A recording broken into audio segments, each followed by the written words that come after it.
रोटी मैटिक है ना। हाँ रोटी मैटिक د ډوډۍ جوړولو یو ماشین دی. ٹھیک شو. په دې کې ډوډۍ وړه په خپله غږلی کېږي او بیا ډوډۍ پکې په خپله پخول کېږي. څنګه اوس؟ ها د دې طریقه ده. دا ماشین چې آن شي په دې کې تاسو ته وایي چې څومره ډوډۍ غواړئ. ٹھیک شه. چې څومره نو ډوډۍ څو پورې جوړولی شي؟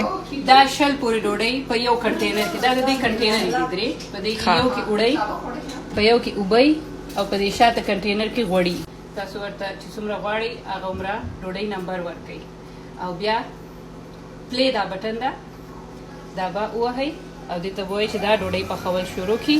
نو دا بیا په خپله اوړه، اوبه او غوړي په خپله راخلي. دلته کې لاندې زه به لږ شان دا داسې کړمه. دلته کې لاندې دا بیا اوړه په خپله هغږي پیړه ترې جوړئ. هغه پیړه بیا دلته لاندې دی بل د دې ځای دی دیزي ته راځي او دلته کې هغه نه بیا ډوډۍ پلنه شي. او چې ډوډۍ پلنه شي نو هغه بیا په خپله په دې کې یو تنور شانتي وړوکی شانتي لګېدلی چې په هغې کې بیا ډوډۍ پخه شي او هغه بیا بهر ته راشي. دا ماشین چې آن کې 6 منټه دا اخلي ټول ګرمېدو کې. ولې چې په دې کې وړوکی تنور هم دلته کې لګېدلی چې هغه ډوډۍ چې سره کوي. نو دا ټول 6 منټه اخلي په ګرمېدو کې. او 6 منټه پس دا چې بیا کله پیړه جوړوي او هغه دلته کې لاندې راځي او هغې نه هغه پلنېږي ډوډۍ په شانتې. نو 1 منټ لګي راځي چې هغه تاسو پخولی کړئ.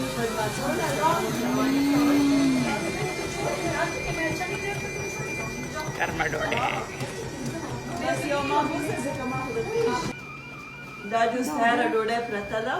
داسې بیخي ګرمه که نه؟ او نرمه ده او د دې زړه باندې دی نو خوري او نرمه ده. او چمچ هم پکار یو ده. پلیټ ولا ورکې که نه د خدای ظالمان. په دې ځان لږ ساګ واله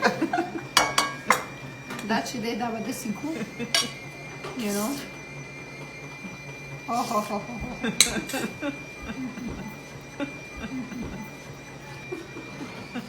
ها ډېره خوندوره